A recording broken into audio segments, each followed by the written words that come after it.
India Legal presents Courts Roundup.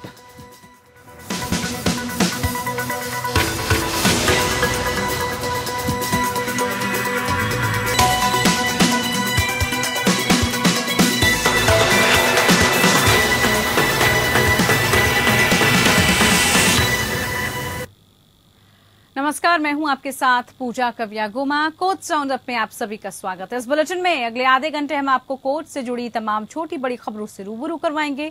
Court की कार्यवाही और सुप्रीम कोर्ट से लेकर हाई कोर्ट और लोअर कोर्ट तक के फैसलों को आपके सामने रखेंगे। आगे बढ़ने से पहले डाल लेते हैं एक नजर हेडलाइंस पर।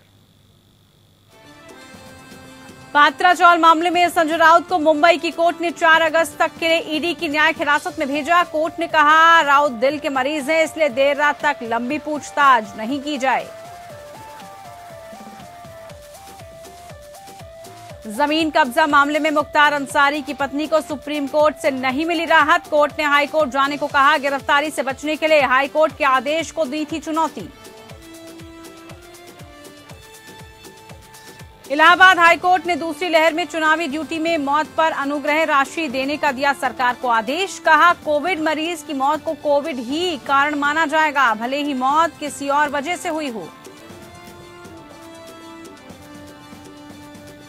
इंटरसेक्स शिशुओं की लिंग याचनात्मक सर्जरी पर 8 सप्ताह के भीतर प्रतिबंध लगाने पर निर्णय ले दिल्ली सरकार। दिल्ली हाईकोर्ट ने दिया निर्देश।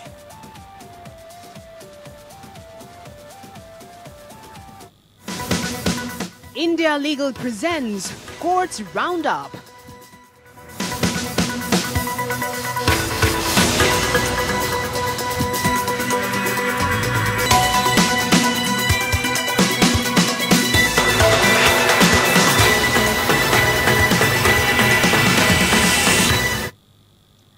पात्रा चाल मामले में शिवसेना नेता संजय राउत को मुंबई की कोर्ट ने 4 अगस्त तक के लिए ईडी की न्यायिक हिरासत में भेज दिया है। कोर्ट ने कहा कि राउत दिल के मरीज हैं, इसलिए उनसे देर रात तक लंबी पूछताछ नहीं की जाए।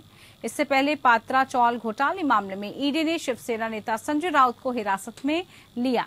ईडी की टीम रविवार सुबह मुंबई स्थित राउत के घर पहुंची और उनसे मामले से जुड़ी पूछताछ की।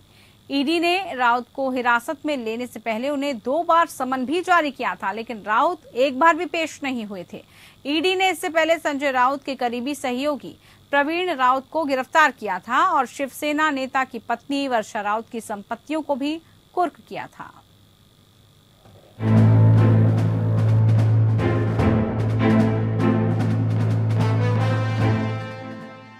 मुंबई की एक अदालत ने मनी लॉन्ड्रिंग मामले में शिवसेना के सांसद संजय राउत को 4 अगस्त तक प्रवर्तन निदेशालय की हिरासत में भेज दिया है। कोर्ट में पेशी से पहले संजय राउत का मेडिकल टेस्ट भी कराया गया। प्रवर्तन निदेशालय ने संजय राउत को रविवार को पात्रा चौल घोटाले में मनी लॉन्ड्रिंग से जुड़े मामले में गिरफ्तार किया था। ईडी ने संजय राउत के घर पर करीब 9 घंटे सर्च ऑपरेशन चलाया। इस दौरान ईडी ने राउत के घर से 11,50,000 रुपए बरामद किए। ईडी ने 8 दिन की रिमांड भी मांगी थी, लेकिन कोर्ट ने 4 दिन की रिमांड की मंजूरी दी। कोर्ट ने अपना फैसला सुनाते हुए कहा कि राउत को अपने वकीलों से बात करने की सुविधा दी जाएगी। कोर्ट ने ये भी नोट किया है कि राउत दिल के मरीज हैं और उनकी सर्जरी हुई है, इसीलिए उन्होंने कहा कि ईडी की हिरासत के दौरान उन्हें देर रात तक पूछताछ करने की बजाय कुछ आराम दिया जा सकता है। राउत से कुछ घंटे ही पूछताछ का निर्देश दिया गया। ईडी HDIL की सहायक कंपनी गुरु आशीष कंस्ट्रक्शन प्राइवेट लिमिटेड द्वारा पात्रा चौल के पुनर्विकास में अनियमितताओं से संबंधित एक मामले में PMLA के कथित उल्लंघन की जांच कर रही है। एजेंसी ने इससे पहले संजय राउत के करीबी सहयोगी प्रवीण राउत को गिरफ्तार किया था और शिवसेना नेता की पत्नी वर्षा राउत की संपत्तियों को कुर्क किया था। अप्रैल में ईडी ने इस जांच के तहत राउत की पत्नी वर्षा राउत और उनकी 2 सहयोगियों की 11 करोड़ 15 लाख रुपए से अधिक की संपत्ति को अस्थायी रूप से कुर्क किया था। कुर्क की गई संपत्तियों में संजय राउत के सहयोगी और गुरु आशीष कंस्ट्रक्शन प्राइवेट लिमिटेड के पूर्व निदेशक प्रवीण M राउत के पास पालघर, सफल, पालघर और पड़घा ठाणे की जमीन शामिल है। सुनवाई के दौरान कोर्ट में संजय राउत के वकील अशोक मुंदारगी ने कहा कि संजय राउत की गिरफ्तारी राजनीतिक साजिश का हिस्सा है। ये भी कहा गया कि राउत को हार्ट से संबंधित दिक्कत है और उनकी सर्जरी भी हुई है। इससे संबंधित कागज भी कोर्ट में दिखाए गए। सुनवाई के दौरान ईडी के वकील ने तर्क दिया कि गुरु आशीष कंस्ट्रक्शन प्राइवेट लिमिटेड के पूर्व निदेशक प्रवीण राउत ने एक पैसा भी निवेश नहीं किया। उन्हें 112 करोड़ रुपए मिले। जांच से पता चला कि संजय और वर्षा राउत के खाते में 1 करोड़ 60 लाख रुपए ट्रांसफर किए गए थे। राउत और परिवार 1 करोड़ 60 लाख रुपए की लाभार्थी थे। ईडी के वकील एड हितेन वेनेगांवकर ने अदालत को बताया कि जांच से पता चला है कि 1 करोड़ 60 लाख रुपए में से अलीबाग के किहिम बीच पर एक भूखंड खरीदा गया था। एक प्लॉट सपना पाटकर के नाम पर लिया गया था। जांच में ये भी पता चला कि प्रवीण राउत संजय राउत के फ्रंटमैन थे। ईडी के वकील ने भी दलील दी कि संजय राउत को 4 बार तलब किया गया, लेकिन वह सिर्फ 1 बार एजेंसी के सामने पेश हुए। इस दौरान संजय राउत ने सबूतों और अहम गवाहों से छेड़छाड़ की कोशिश भी की। Bureau report. तो वहीं सीबीआई और ईडी निदेशकों के कार्यकाल को बढ़ाने के अध्यादेश के खिलाफ याचिकाओं पर सुप्रीम कोर्ट 2 अगस्त को सुनवाई करेगा। आज मामले की सुनवाई के दौरान याचिकाकर्ता वकील एमएल शर्मा ने सीजेआई से कहा कि पहले उन्होंने इस मुद्दे पर पहली याचिका दाखिल की थी, जबकि उनकी बजाय किसी और याची के नाम से लिस्ट दी गई है। एमएल शर्मा के विरोध के बाद सीजेआई ने रजिस्ट्री को निर्देश दिया कि लिस्टिंग के आधार पर सूची लगाए। याचिका में सीवीसी संशोधन अध्यादेश 2021 और दिल्ली विशेष पुलिस स्थापना संशोधन अध्यादेश 2021 के खिलाफ 14 नवंबर को कार्मिक मंत्रालय की 15 नवंबर की अधिसूचना के खिलाफ याचिका दाखिल की गई है। इस अधिसूचना के द्वारा संस्थाओं के मूलभूत नियमों में संशोधन कर सरकार ने सीबीआई और ईडी प्रमुखों के साथ साथ रक्षा गृह और विदेश सचिवों के कार्यकाल का विस्तार करने की शक्ति अपने पास रख ली है।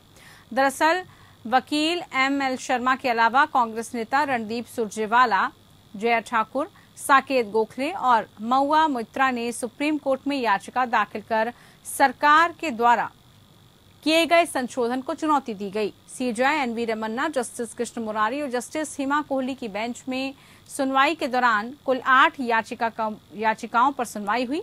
याचिका में कहा गया कि केंद्र का अध्यादेश असंवैधानिक, मनमाना और संविधान के साथ धोखाधड़ी है। दरअसल सुप्रीम कोर्ट ने 8 सितंबर 2021 को प्रवर्तन निदेशालय के निदेशक संजय कुमार मिश्रा के कार्यकाल को बढ़ाने के केंद्र के फैसले को बरकरार रखा था, लेकिन कहा गया था कि उन्हें और विस्तार नहीं दिया जा सकता। यहां तक कि अदालत ने कहा था कि दुर्लभ और असाधारण मामलों में विस्तार दिया जा सकता है। चल रही जांच को पूरा करने की सुविधा के लिए विस्तार की उचित अवधि दी जा सकती है, लेकिन केवल कारणों को दर्ज करने के बाद। बाहुबली मुख्तार अंसारी की पत्नी अफसा अंसारी को सुप्रीम कोर्ट से राहत नहीं मिली है। मामला अफसा पर भूमि पर कब्जा करने के आरोप से जुड़ा हुआ है। कोर्ट ने अफसा अंसारी को इलाहाबाद हाई कोर्ट में अपने मामले में दिए गए फैसले पर पुनर्विचार याचिका दाखिल करने के लिए कहा है। अफसा अंसारी के मामले पर सुप्रीम कोर्ट में जस्टिस संजीव खन्ना और जस्टिस बेला माधुर्य त्रिवेदी की बेंच में सोमवार को सुनवाई की। अफसा अंसारी ने इलाहाबाद हाई कोर्ट के फैसले को चुनौती दी थी, जिसमें उन्होंने उनके ऊपर दर्ज एफआईआर को रद्द करने की मांग की थी।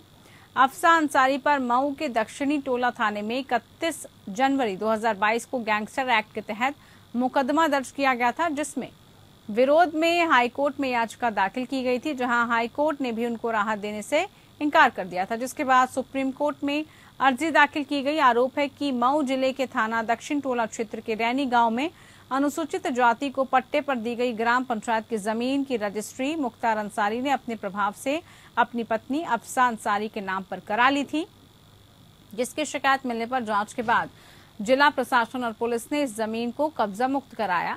इसके बाद मुख्तार अंसारी की पत्नी समेत अन्य लोगों के खिलाफ दक्षिण टोला थाने में केस दर्ज कराया गया था। इसी केस में आरोपियों पर गैंगस्टर एक्ट के तहत भी केस दर्ज किया गया है। पुलिस ने न्यायालय से उनकी गिरफ्तारी के लिए NBW वारंट की मांग की थी। अंसारी के 2 सालों के खिलाफ भी मामला दर्ज किया गया था।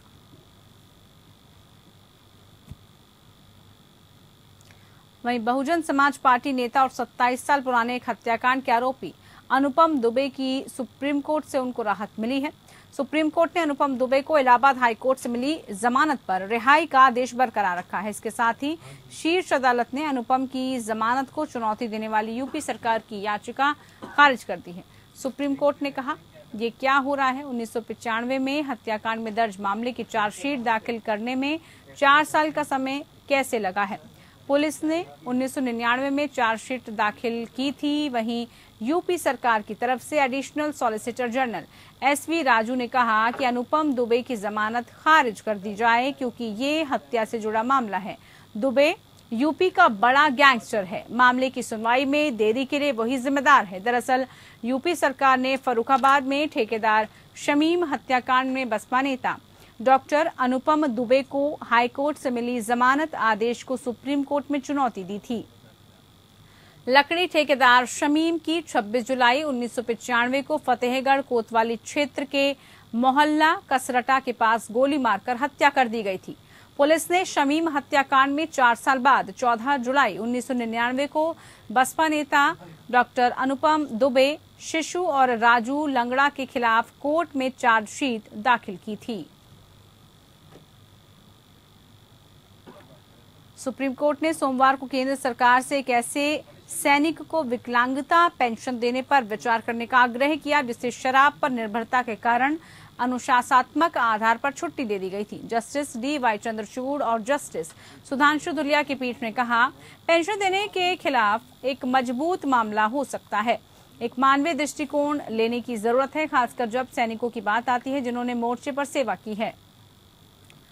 जस्टिस DY चंद्रचूड़ और जस्टिस सुधांशु धुलिया ने उल्लेख किया है कि अगर सशस्त्र बल न्यायाधिकरण द्वारा अनुभवी को पेंशन नहीं दी गई और वो सुप्रीम कोर्ट के सामने आकर उसी की मांग कर रहे थे तो कोर्ट उसे दरवाजा दिखा सकता था, लेकिन इस तथ्य पर विचार करते हुए उन्हें ट्रिब्यूनल द्वारा पेंशन दी गई थी। इसमें हस्तक्षेप करना न्याय के हित में नहीं होगा। ये कहते हुए पीठ ने केंद्र से न्याय के मानवीय पक्ष को देखने का आग्रह किया। जस्टिस चंद्रचूड़ ने अतिरिक्त सॉलिसिटर जनरल माधवी देवान से कहा कि उन्होंने कारगिल में सेवा की, उन्हें पेंशन दी गई, लेकिन देखिए उनका एक परिवार भी है। कभी कभी आपको न्याय के मानवीय पक्ष को देखना पड़ता है। इस आदमी के लिए एक छोटा अपवाद बनाएं। माधवी दीवान ने तर्क दिया कि सशस्त्र बलों से उनकी बर्खास्ती अनुशासनात्मक आधार पर की थी।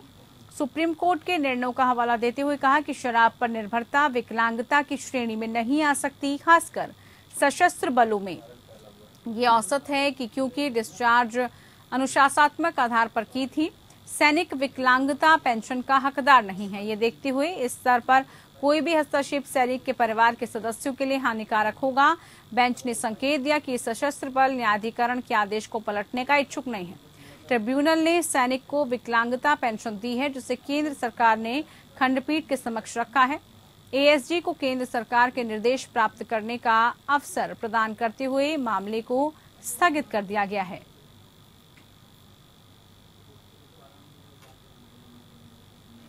सुप्रीम कोर्ट ने सोमवार को बिजनेसमैन ललित मोदी, उनकी मां बीना मोदी और उनके भाई बहनों के बीच चल रहे पारिवारिक विवाद में सुप्रीम कोर्ट के पूर्व जज जस्टिस RV रविंद्रन को मध्यस्थ नियुक्त किया है। प्रधान न्यायाधीश NV रमन्ना, जस्टिस कृष्ण मुरारी और जस्टिस सीमा कोहली की पीठ ने पक्षों से मध्यस्थता की कार्रवाई के दौरान गोपनीयता बनाए रखने और मामले के संबंध में सोशल मीडिया का उपयोग नहीं करने को कहा है। पिछले मध्यस्थता प्रयास की विफलता के बाद मामले में मध्यस्थता का ये दूसरा दौर है। इससे पहले कोर्ट ने सुप्रीम कोर्ट के पूर्व न्यायाधीशों जस्टिस विक्रमजीत सेन और जस्टिस कुरियन जोसेफ को मध्यस्थ नियुक्त किया था।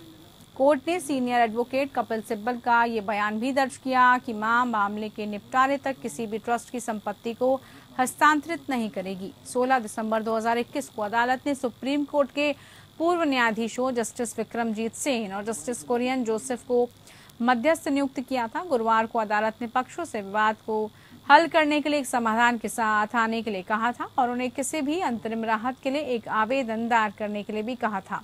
ललित मोदी की ओर से सुनवाई में सीनियर एडवोकेट हरीश साल्वे ने कहा कि अंतरिम राहत की मांग के लिए एक आवेदन दायर करने के लिए पीठ द्वारा जारी निर्देशों के मुताबिक एक आवेदन दायर किया गया था, जिसमें एक ट्रस्टी की नियुक्ति के लिए राहत और प्रतिवादियों को ट्रस्ट संपत्तियों को हस्तांतरित करने से रोकने की मांग की गई थी। साल्वे ने कहा, ललित और समीर मोदी जो एक तरह से एक दूसरी तरफ से मां बेटी हैं के बीच में पिछले 2 सालों से कोई बैठक नहीं हुई है। बीना मोदी की ओर से पेश सीनियर एडवोकेट कपिल सिब्बल ने कहा कि वो ये बयान देने के लिए तैयार है कि मामले के निपटारे तक कोई संपत्ति नहीं बेची जाएगी। इस दौरान CJI की मध्यस्थता के बीच एक दौर का प्रस्ताव रखा गया।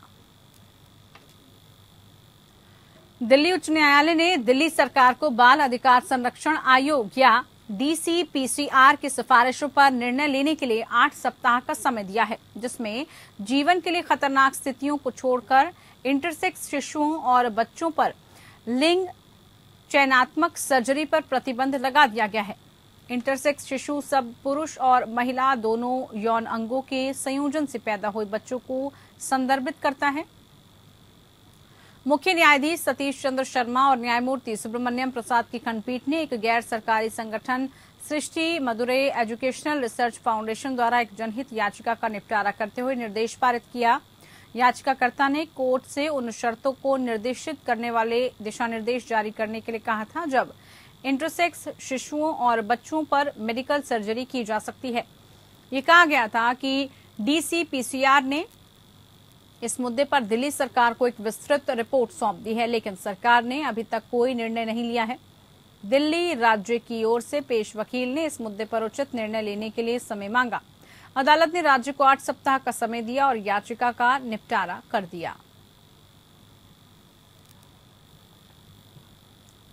आम आदमी पार्टी के मंत्री कैलाश गहलोत ने दिल्ली उच्च न्यायालय का दरवाजा खटखटाया, जिसमें 2 कार्यालय ज्ञापन को रद्द करने की मांग की गई, जिसमें राज्य सरकार के मंत्रियों को विदेश यात्रा करने से पहले केंद्र सरकार की मंजूरी प्राप्त करने की आवश्यकता होती है।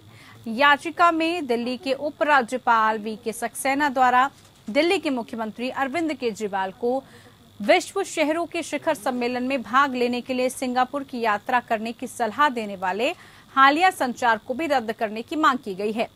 गहलोत की ओर से पेश वरिष्ठ अधिवक्ता डॉक्टर अभिषेक मनु सिंघवी ने अदालत से कहा कि इस तरह की अनुमति से इनकार पूरी तरह से मुक्त नहीं हो सकता। कुछ समय तक मामले की सुनवाई करने के बाद न्यायमूर्ति यशवंत वर्मा ने सिंघवी को अपनी प्रार्थना को पुष्ट करने के लिए एक मुद्दे पर अतिरिक्त हलफनामा दाखिल करने का समय दिया। मामले की सुनवाई अब 22 अगस्त को होगी। याचिका में कहा गया कि 2 कार्यालय ज्ञापन, एक 2010 में जारी किया गया और दूसरा 2015 में, जिसमें राज्य के मंत्रियों को व्यक्तिगत यात्राओं के लिए विदेश यात्रा करने के लिए राजनीतिक मंजूरी की आवश्यकता होती है, उसको रद्द किया जाना चाहिए। याचिका में अदालत से इस मुद्दे को नियंत्रित करने के लिए दिशा निर्देश तैयार करने का अनुरोध किया गया था। दिल्ली उपराज्यपाल ने 20 जुलाई को एक पत्र लिखकर सीएम केजरीवाल को शिखर सम्मेलन में भाग लेने के लिए सिंगापुर की यात्रा न करने की सलाह दी थी।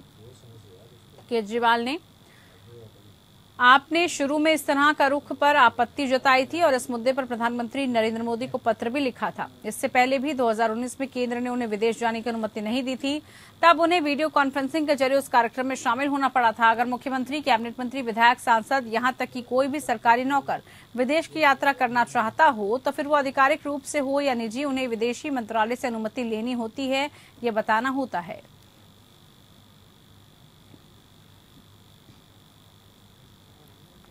इलाहाबाद हाईकोर्ट की पीठ ने कहा कि अगर किसी व्यक्ति जिसे अस्पताल में कोविड-19 रोगी के रूप में भर्ती कराया गया हो, उसकी मृत्यु हृदय गति रुकने या किसी अन्य कारण से हुई हो, तब भी ऐसी मृत्यु को कोविड-19 मृत्यु माना जाएगा और सरकार मृतक के परिजनों को अनुग्रह राशि प्रदान करने के लिए उत्तरदायी होगी।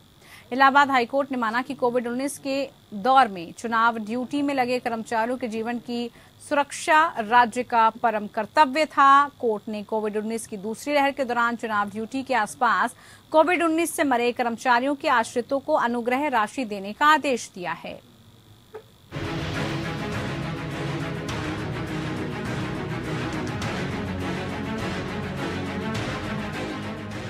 इलाहाबाद हाईकोर्ट ने एक अहम फैसला सुनाया है। कोविड-19 के मरीजों को लेकर कोर्ट ने निर्णय सुनाते हुए कहा कि एक बार कोविड-19 के तौर पर मरीज के भर्ती हो जाने पर उसकी मौत की चाहे कोई भी वजह हो, लेकिन उसकी मौत अन्य बीमारी से नहीं मानी जाएगी। फिर चाहे हृदय गति रुकने या किसी अन्य अंग की मृत्यु के कारण मृत्यु हुई हो, उसकी मौत कोविड-19 के कारण ही मानी जाएगी। कोर्ट ने ये फैसला याचिकाकर्ता कुसुमलता यादव और अन्य कई लोगों के द्वारा दायर याचिकाओं को स्वीकारते हुए जस्टिस AR मसूदी और जस्टिस विक्रम D चौहान की खंडपीठ ने आदेश दिया है। हाईकोर्ट ने यूपी सरकार के अधिकारियों को निर्देश दिया है कि 30 दिन की अवधि के अंदर कोविड पीड़ितों के आश्रितों को अनुग्रह राशि का भुगतान जारी करें। अगर 1 महीने में राशि का भुगतान नहीं किया गया तो 9% ब्याज समेत भुगतान करना होगा। इलाहाबाद हाई कोर्ट ने ये फैसला लेते हुए कहा कि हम पाते हैं कि कोविड-19 के कारण अस्पतालों में होने वाली मौतें पूरी तरह से प्रमाण की कसौटी पर खरी उतरती हैं। ये तर्क की हृदय की विफलता या अन्यथा का उल्लेख करने वाली चिकित्सा रिपोर्ट को कोविड-19 के लिए जिम्मेदार नहीं ठहराया जा सकता। अदालत को इस कारण से प्रभावित नहीं करता कि कोविड-19 एक संक्रमण है जिसके परिणाम स्वरूप किसी भी अंग को प्रभावित करने से व्यक्ति की मृत्यु हो सकती है, चाहे वो फेफड़े हों या फिर दिल। वहीं 5 जुलाई के फैसले में कोर्ट ने निर्देश दिया कि प्रत्येक याचिकाकर्ता जिनके दावों को यहां अनुमति दी गई है उसे 25,000 रूपए का भुगतान किया जाए। याचिकाकर्ता ने 1 जून 2021 के सरकारी आदेश को मुख्य रूप से इस आधार पर चुनौती दी थी कि वो अधिकतम सीमा प्रदान करता है जो केवल 30 दिनों के अंदर मृत्यु होने पर मुआवजे के भुगतान को प्रतिबंधित करता है। इतना ही नहीं, याचिकाकर्ताओं ने तर्क दिया है कि ये शासनादेश का उद्देश्य उस परिवार को मुआवजा देना है जिसने कोविड के कारण पंचायत चुनाव के दौरान अपनी रोटी कमाने वालों को खो दिया। राज्य सरकार ने 1 महीने में राशि का भुगतान नहीं किया तो 9% ब्याज देना होगा। इस दौरान कोर्ट ने निर्देश में ये भी तर्क दिया था कि राज्य के अधिकारियों ने स्वीकार किया कि याचिकाकर्ता पति की मृत्यु कोविड के कारण हुई थी, लेकिन भुगतान केवल खंड 12 में निहित सीमा के कारण किया जा सकता है जो केवल 30 दिनों के अंदर मृत्यु होने पर मुआवजे के भुगतान को प्रतिबंधित करता है। ये तर्क दिया गया है कि ऐसे मुद्दों की जांच करने के लिए सक्षम प्राधिकारी को विवेकाधिकार दिया जाना चाहिए और 30 दिनों की सीमा पूरी तरह से तर्कहीन लगती है। Bureau report. चलिए इसी के साथ कोर्ट्स राउंडअप में फिलहाल के लिए इतना ही। नमस्कार। India Legal presents Courts Roundup.